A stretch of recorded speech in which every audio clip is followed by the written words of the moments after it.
ये नहीं पता चलेगा इन्हें।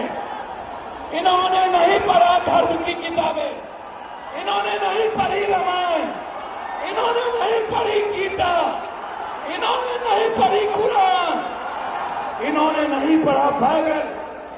ये सिर्फ एक चश्मे से इन्होंने संविधान को नहीं पढ़ा, ये संविधान को नहीं मानते, ये मुसलमान के विरोधी नहीं है, ये मुसलमान के हार में सनातन की संस्कृति को मिटाना चाहते हैं।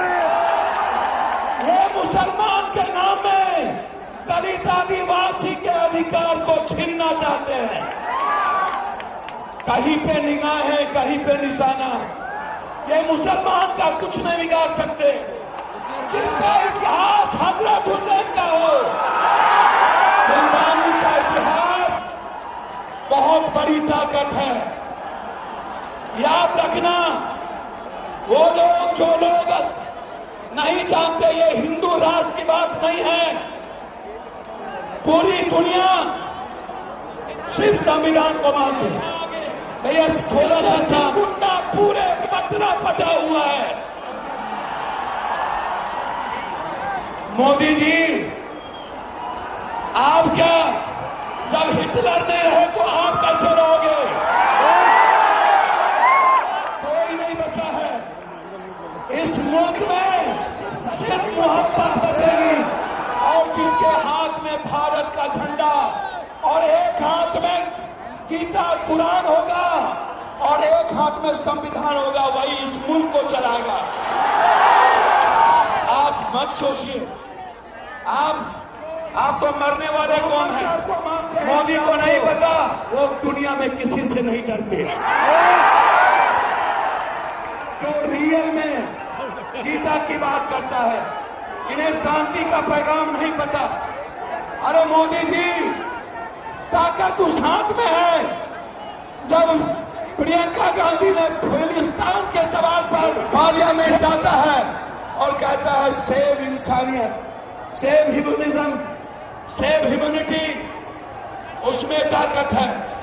आवाज देते हैं वो लोग, जो लोग डरते हैं विचारों का नाम लेने से, जो लोग डर जाते हैं सियासत के कुर्सी के कारण, वो मुसलमान से और इस्लाम से मोहब्बत नहीं कर सकता। भैया आप बिल्कुल मत घबराइए। 243 सांसद वक्फ बिल के सपोर्ट में वोट दिया है। जिस मुल्क में 243 सांसद वक्फ पर साथ जितनी ताकत लगा लेना हो लगा लो, जब तक सुप्रीम कोर्ट और लोकसभा है, मेरे वक्फ को कोई छू भी नहीं सकता। वक्फ की जमीन किसी मुसलमानों की नहीं है। वक्फ की जमीन इस्लाम के नाम से अल्लाह की जमीन है। वक्फ की जमीन, अरे मोदी जी, मुसलमान जमीन नहीं छीनते। यदि सबसे बड़ा जमीन छीनने वाला कोई सौदागर है, वो बीजेपी है, कोई और नहीं है।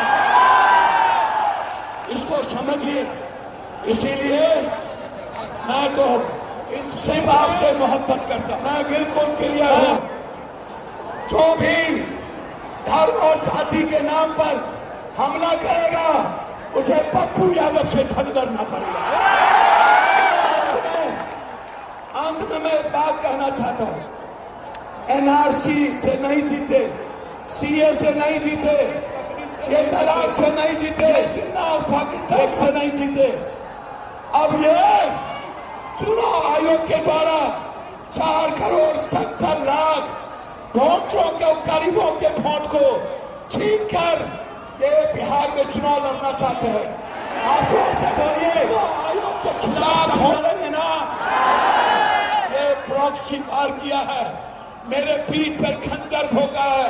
और 1 महीने के अंदर इस मुल्क का जो 4 करोड़ बिहारी बाढ़ है, 4,70,00,000, 8 करोड़ में 4,70,00,000 को बेघर करना चाहता है। क्या हम ध्यान देंगे?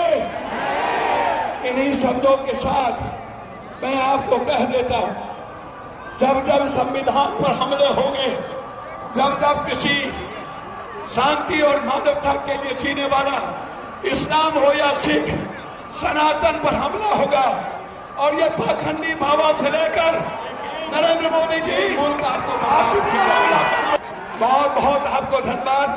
अल्लाह हाफिज। हम लोग जिंदा हैं,